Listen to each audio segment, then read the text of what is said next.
What's up, everybody? It's Nexus Complex, and this is the Game 6 breakdown of the RPL Season 2, the matchup of the New York Nidokings against the K1 Gesiterer. I think I pronounced it right, but it's going to be K1 from this point on. Not doing that every time. So K1 has a scary team.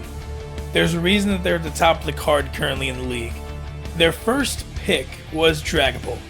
Dragapult, number one thing that Dragapult has is its speed. Its speed is ridiculous at base stat 142. Almost all the Pokemon on my team would need a Choice Scarf to outspeed this thing. It's a pseudo, so all its stats are pretty good. And the thing with Dragapult is it's versatile. So you could try to run a bulky status set, you could do physical attacking, or you could run special attacking. When you're playing Dragapult, you're never quite sure what to expect. More often than not, it's going to be physical because its attack stat is 120, which is very good.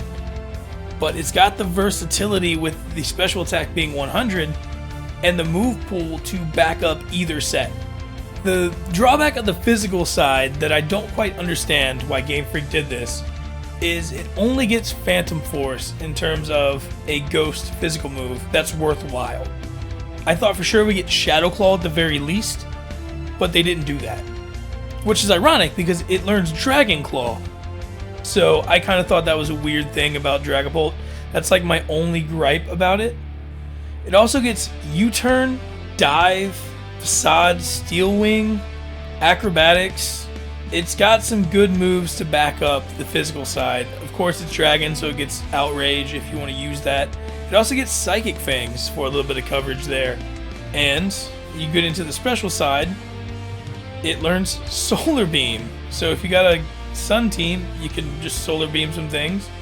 It learns Flamethrower, Hydro Pump, Surf, Thunderbolt, Thunder, Fire Blast, and of course it gets Stab, Shadow Ball, Dragon Pulse, and it can learn Scald. If you want to add some other versatility to your Dragapult, it gets Sucker Punch as an egg move and can also get Dragon Tail as an egg move. So if you want to set some hazards and then just start switching Pokemon out to rack up some residual damage, you can do that with Dragapult. So basically, in summary, there's nothing you can't quite do with Dragapult. Dragapult is a jack of all trades. Obviously, it excels at certain things more than others, but Dragapult is one of those ultimate wildcard Pokemon where in any game you might not know what to expect.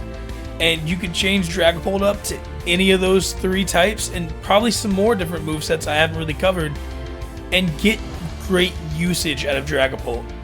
So Dragapult's going to pose some problems, obviously. It's a top tier Pokemon in both singles and doubles.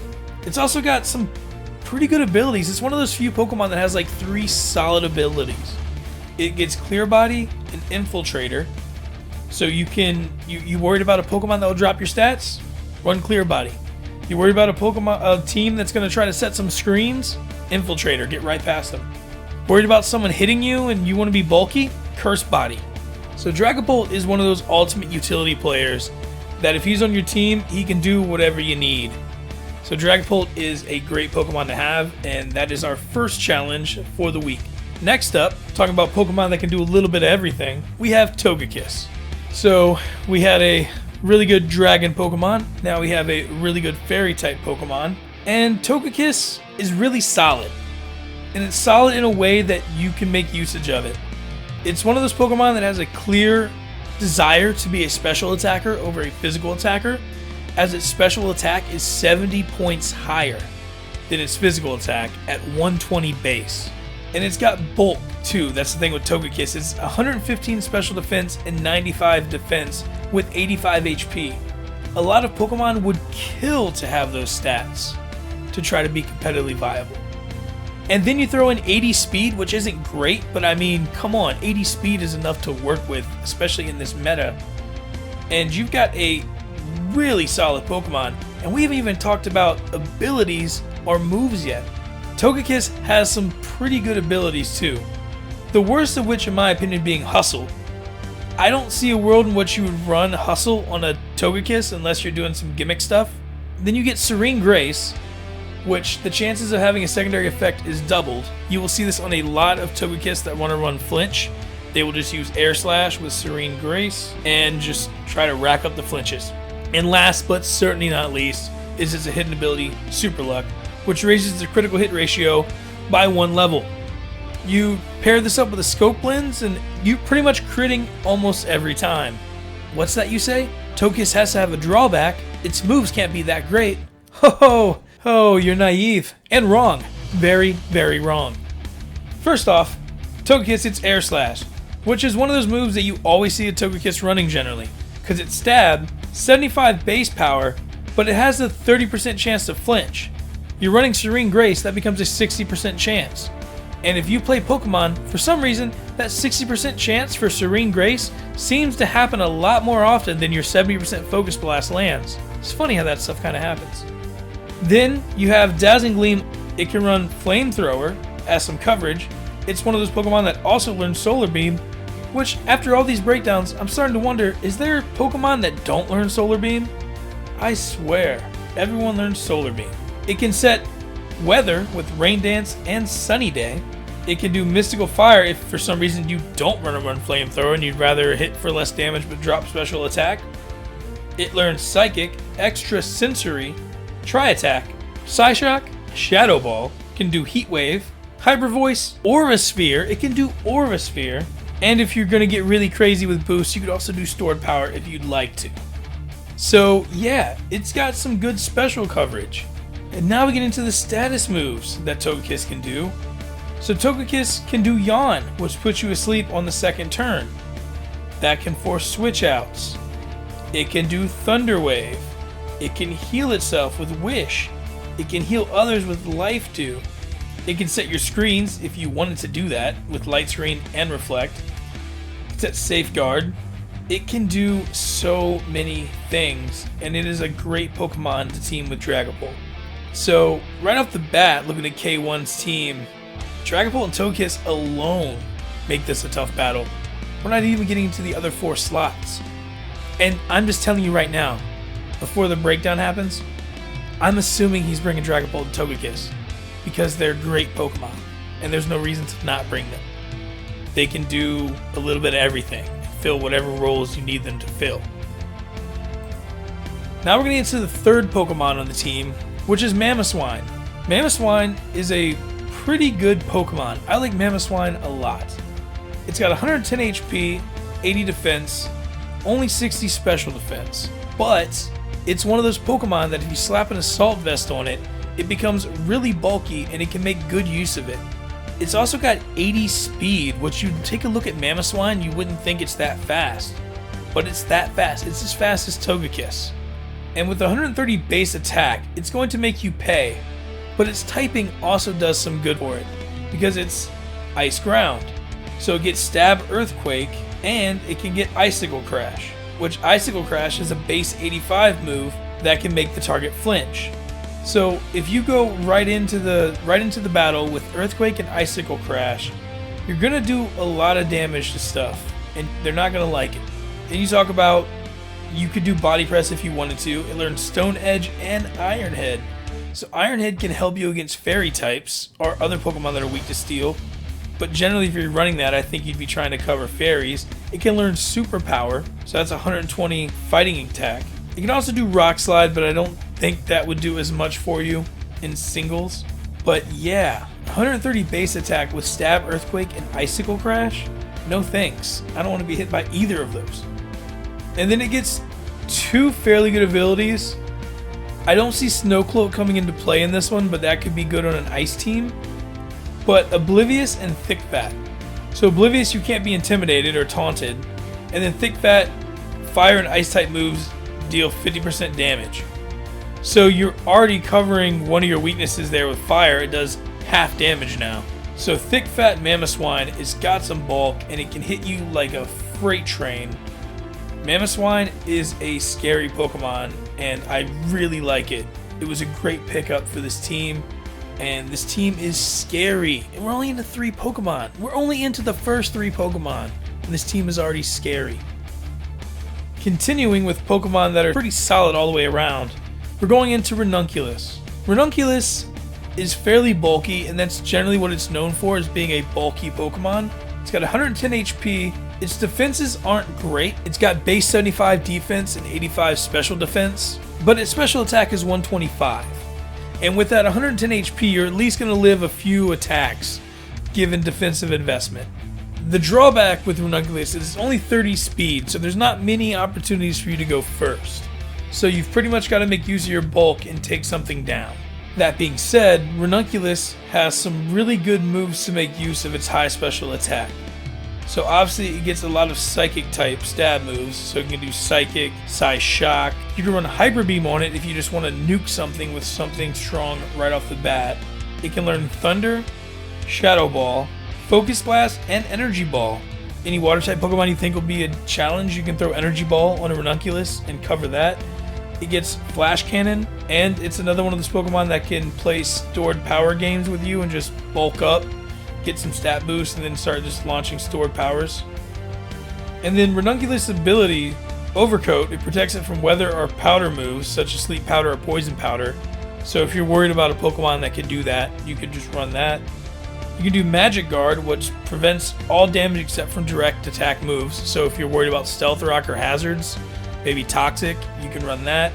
And then it gets Regenerator, which it restores 1/3 of its HP every time you switch it out.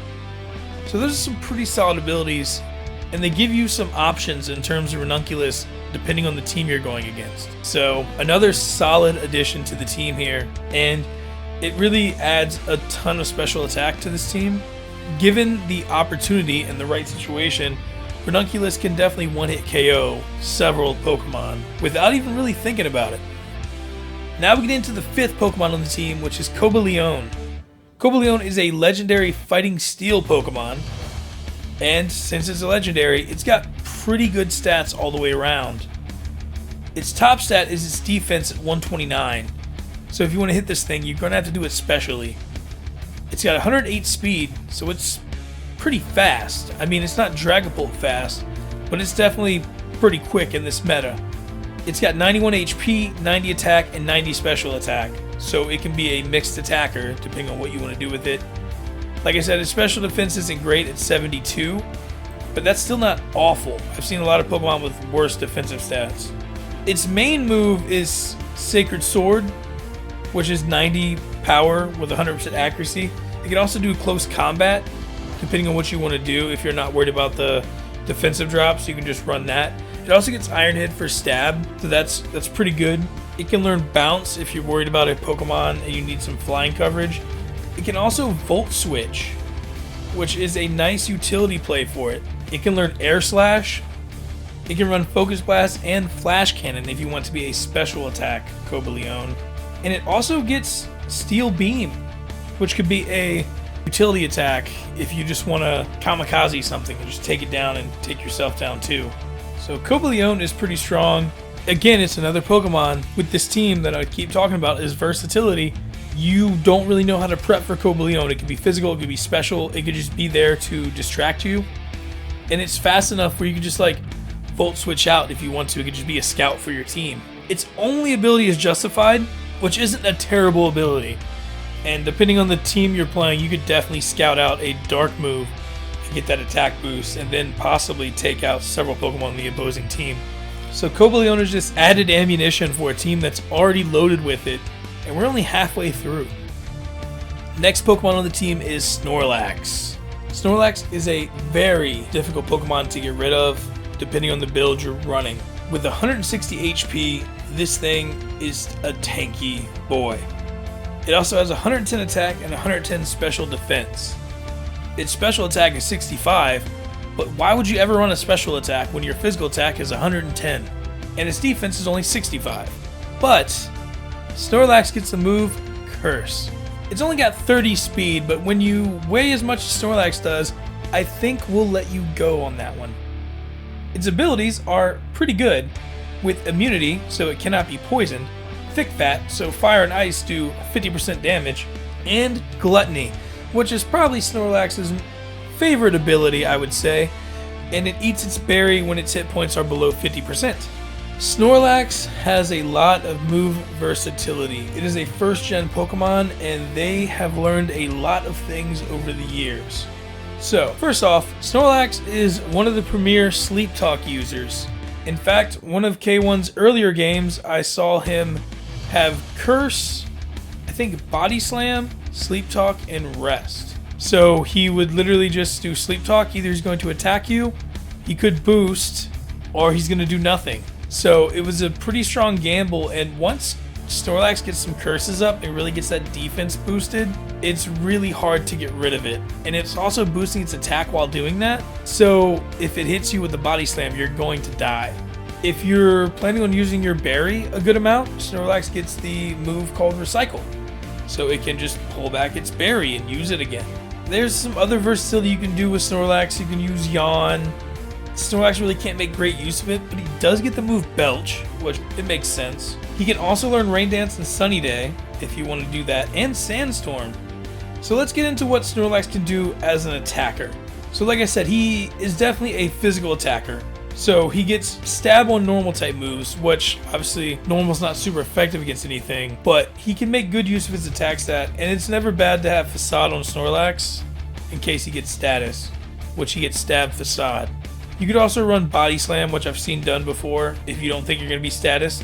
Snorlax also gets Crunch, Heavy Slam, which he's a really good Heavy Slam user, High Horsepower, Hammer Arm, he can do Mega Kick, he can learn the Elemental Punches if you're thinking of coverage, he can Self-Destruct so he can blow himself up if needed with Stab, he gets Rock Slide, he can use Brick Break and break screens if you need him to, so if you're going against like a Grimmsnarl or something like that, you can do that. He gets Bulldoze if you need speed control, but generally if you're using Curse Slash or something like that, you're already giving up the speed anyways, you're not worried about the Pokemon being faster than you. He learns Earthquake, as do a lot of Pokemon.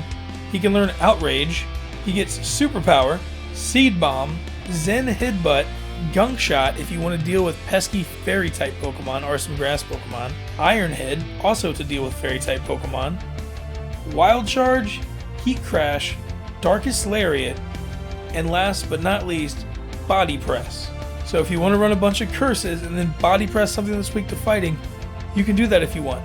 I feel like I'm just repeating myself every time I talk about another Pokemon on this team, but again, versatility and utility. Snorlax can be a lot of what you want him to be. You need a defensive pivot, Snorlax is there. You need an offensive counter, Snorlax is there. You need something that can just extend its longevity and give you a chance to recover in other ways, Snorlax is there. Snorlax is a great piece on this team and just another challenge for us to overcome. Here is one of my favorite Pokemon to use when I'm playing competitive, and that is Drapion. Drapion doesn't have the stats that some of the other Pokemon that we've talked about before have. He does have 110 base defense, 95 speed, and 90 attack, but he's not like some of these other Pokemon where he's got a couple 100s around. But what Drapion does do is he hits fast and he gets Stab Knockoff. He's also got some pretty good abilities depending on what you want to do. First off, he gets Battle Armor, so opponents cannot crit you, which is super helpful, especially when you're fighting something like a Togekiss. It gets Sniper, so its critical hits go to 225 instead of 150. And this last one is Keen Eye, which you can't lower its accuracy. So Keen Eye is probably the worst of the three, but Sniper and Battle Armor are both pretty good depending on what you're worried about. He's Poison and Dark, so like I said, you get Stab Knockoff. He gets the Fangs, which aren't as good as the Elemental Punches, but they do provide you with some elemental versatility. Thunder Fang, Ice Fang, and Fire Fang.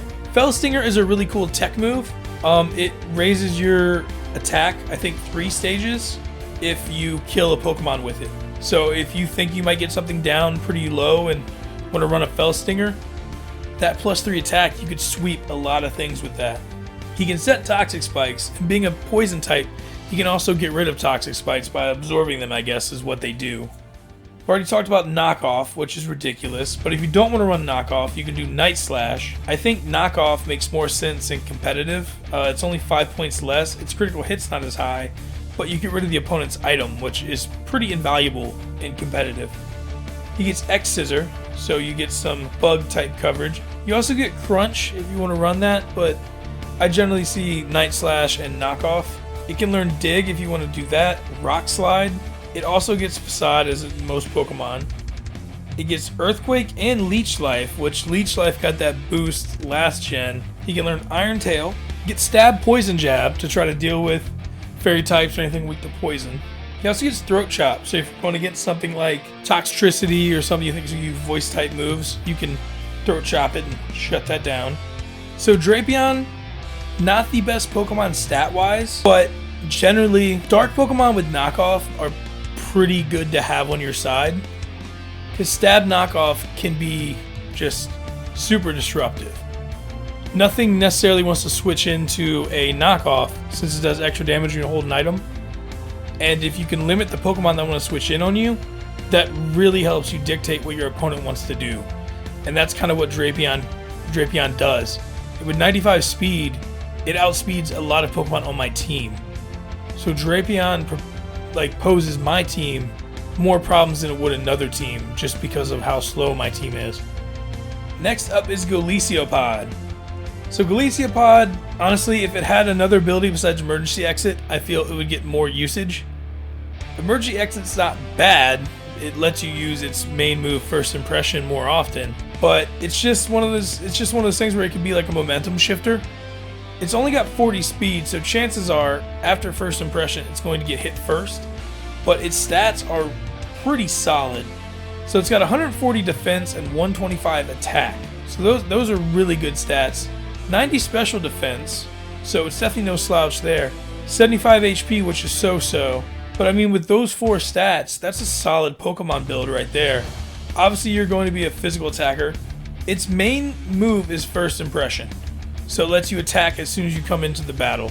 Which at 90 base attack and stab, First Impression is really good for Galiciopod. That being said, it's got some other things that help it allow it to make up for its lack of speed. So it gets Sucker Punch, which it can go first if another Pokemon tries to attack it. So you have to be aware of Sucker Punch. It gets Razor Shell, so water type coverage. It also gets Rock Slide. It can be Facade, like if you're afraid of statuses. It can learn Dive. Also gets Waterfall. Stab, Leech Life, so you can try to heal yourself if you need to.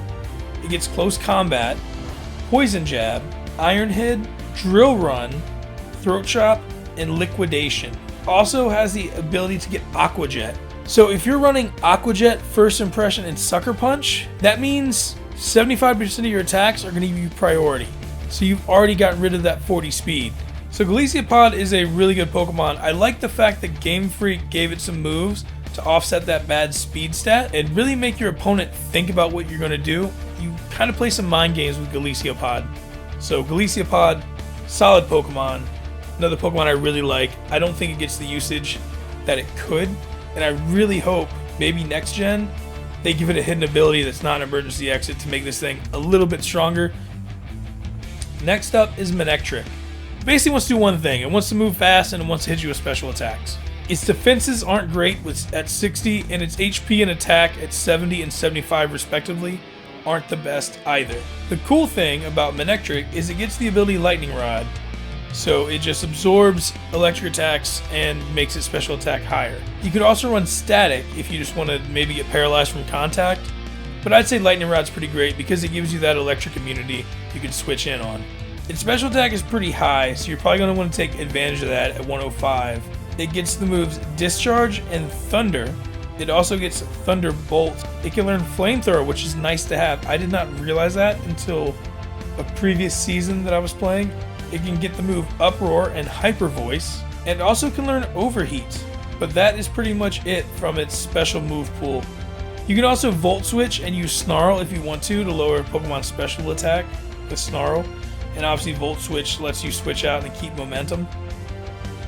But that's pretty much Manectric. It's fast and it has good special attack.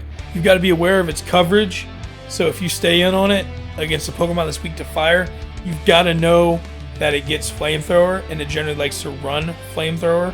It also has Overheat, so watch out for those fire type attacks. That's the main thing with Manectric. Other than that, it's pretty straightforward in terms of electric attacks. finally, we get to another Gen 8 Pokemon that's seen a lot of pretty good usage in Colossal. Its ability makes up for its worst stat in its speed. Its speed is 30, but it gets Steam Engine, so if it's hit with a Water type or Fire type move, its speed maxes out. So goodbye bad speed. Every other stat that it has is really good. 110 HP, 80 attack, 120 defense, 80 special attack, and 90 special defense.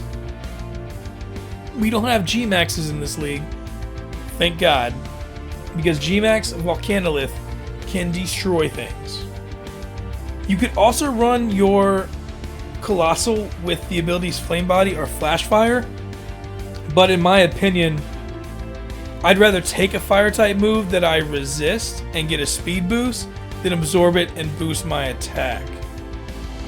So that's kind of it with Colossal. I think 9 times out of 10 you see it, it's going to be running Steam Engine. It can do both special and physical attack, so it's another one of those versatile Pokemon that can do a little bit of everything. So it's one of those Fire type Pokemon that can get Solar Beam. It obviously gets Flamethrower being Fire type. It learns Earthquake as a ground type physical attack. It can do Fire Blast, Heat Wave, Overheat. It gets Earth Power, which is a very good coverage attack to have. It can also learn Scald, which gives it some Water type coverage. And then on the physical side, it gets Rock Slide, Bulldoze for speed control. It can learn Fire Punch, Mega Kick, and Mega Punch. And then it gets Heat Crash, which it can make use of that fact that it weighs more than other Pokemon. It also gets Iron Head on the physical side and Stone Edge. And then its main stab move in terms of strength for Fire Physical is Flare Blitz. But like I said, you can run Heat Crash if you think you're going to be attacking a Pokemon that weighs significantly less than you. It also gets access to Body Press, but it doesn't make as good of use with Body Press as other Pokemon do because it doesn't really have an attack that raises its defense. So you can't really boost the defense to make use of it, but it is a good move to have as a last resort against a Pokemon that might be weak to fighting. So Steam Engine Colossal is a threat. And as the last Pokemon I'm talking about on his team being Colossal, which is also a threatening Pokemon, I think it goes without saying that this is going to be a tough matchup this week. We're trying to get back on the right track after getting handled last week by Rivet, and probably our worst performance of the season by far. So I'm just going to hope that my plan works out. Looking at the team, like I said, I know Dragapult and Togekiss are coming. They make all the sense in the world to bring them. I think Snorlax and Galiciapod are also going to come. I think Ranunculus will be the 5th Pokemon. And then the 6th, I don't know. The other 5 are all really good, and they all have certain things that get targeted on my team. So we'll see. I guess I'll just prep the best I can, and we'll see what he brings. So now we're going to get into the battle. Alright, so I lead Seismitoad. He leads Cobalion. Not a great matchup for him because he knows I probably have Earth Power. So he switches out here. I miss a Focus Blast, which it's Focus Blast, so I mean, come on, I know it's going to happen, but still. I switch into Gardevoir. He Calm Minds. I'm just going to Moon Blast to see if I can get a drop. I wound up getting super lucky and getting a crit, which takes 73% of its health. It Calm Minds again, and I'm like, I'm in range to kill it. Only do 24% because of the boost, but I get the special attack drop. So I made a joke in the chat, big crit, another crit. So there goes Ranunculus. So it gets super lucky there, getting rid of Ranunculus. That could have been a big hassle. Drapion obviously scares Gardevoir out. I don't want any part of a knockoff or a poison jab from that thing. So I switch into Hydreigon. I lose my Choice Scarf, so now I've got no chance to outspeed anything. I miss another Focus Blast, so 0 for 2 so far on Focus Blast if we're keeping count. Take this close combat from Cobalion. It does a little bit more than I expected, but I'm still fine with 22% from a stab close combat. It gets Volt Switch, which I'd forgot about. Oh man. So that was cool. I'm going to bulk up a little bit on the Snorlax. I'm wondering if it's got Fire Punch. but I don't want to stay around for too long because I'm not sure how much damage I could do to it. I go into Hydreigon, he comes to Dragapult. Nah, I don't want any of those problems. Get the Draco Meteor, which is great. I switched into Gardevoir, predicted that. Chased that out. So I'm guessing that's Scarf or Banded or Specs. Specs. What am I talking about? Banded. Specs, if anything. Togekiss and Gardevoir. I'm going to teleport. This was a bulky Gardevoir that was just kind of set up. I've been running like Scarf most of my games. I set it to be bulky to take a couple hits, and that'll come into play later. The Air Slash destroys my Salazzle, so I'm going to get out. Corviknight takes it fairly well. I'm going to try to attack it. So I roost up. Drapions in. I'm not too scared of the Drapion. I'd already clicked Brave Bird, which is great, so I just hit it. I'm okay with 34%. I'm just going to keep chipping away at Drapion for as long as he'll let me. Knockoff comes into play. It doesn't do much damage, but I lose my lefties, which kind of sucks. Now that I'm taunted, I can't roost, but I'm fine just attacking with Brave Bird here and getting rid of Drapion. But he doesn't want to lose Drapion yet, which was a good call. I hit Snorlax here to 32%. I'm fine with that, but I'm figuring the Snorlax is probably carrying Rest or something. So I'm going to go to Hitmonlee, try to chase it out. Use Rest, and I'm like, you know what? I'm just going to try to close combat this thing. I probably won't kill it, but we'll go for it. But I kind of predicted a switch, so I went Blaze Kick. I was expecting Cobalion. Ooh, that Flamethrower, man. F's in the chat. He made a great prediction. Hit me with the Flamethrower. I'm going to go Gardevoir. I got Thunderbolt. Which he made a good call and got out. But now he knows I have Thunderbolt, so it's something to keep in mind. Dragapult comes back out. I definitely don't have the speed advantage, so I'm going to leave. I'm going to sack Salazzle here. Salazzle, it would be nice to have, but I can't really do much, and there's no one else I want to lose at this point.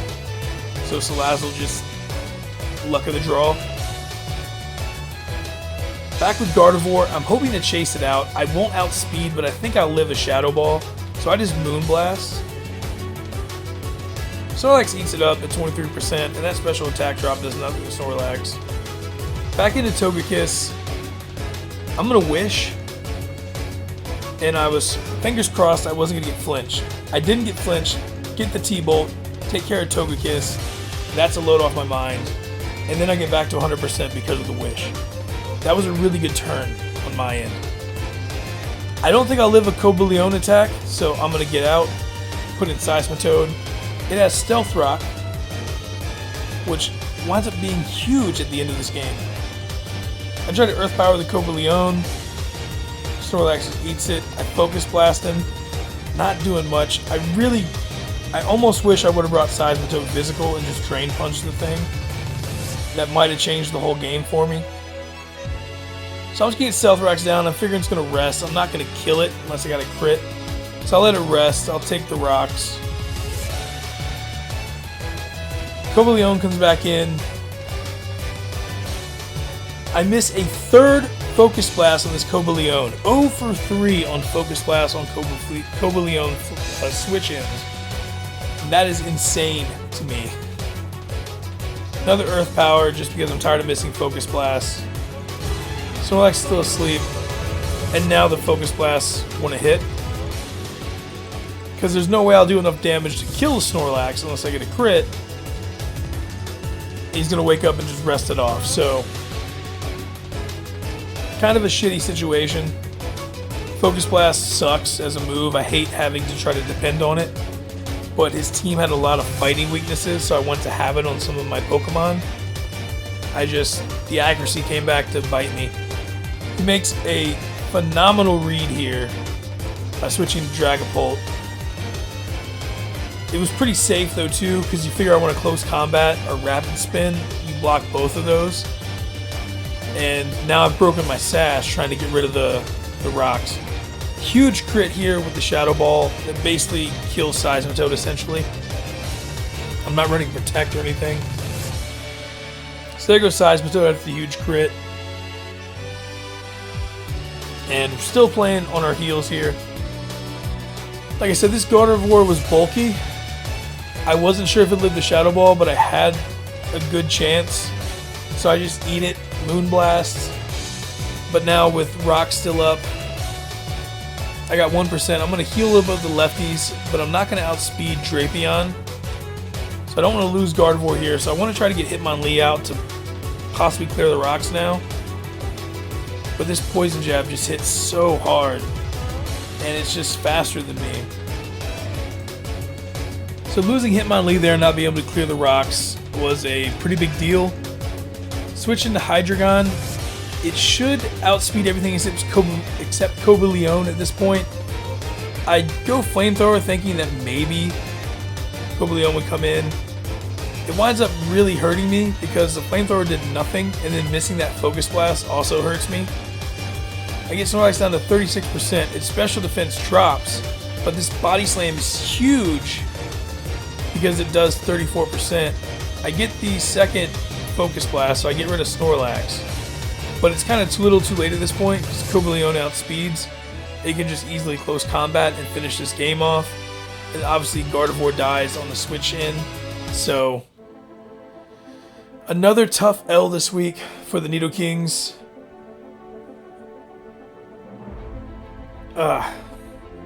It's just one of those games where it could have went differently, but I didn't play badly by any stretch of the imagination. And compared to the last game, I played 1,000 times better than I did last game. So we'll take the L. We fall to 3-3 at the halfway point of the season. We're trying to rebound in enough time to make the playoffs. We have 5 games left before the playoffs. So hopefully we will get it together. I might need to start thinking of some roster moves at this point. Trying to find some weaknesses in my team. But that's pretty much it. Shout out to Lonnie. Good game this week. I am sorry about those Gardevoir crits. That was crazy, dude. Cannot believe that.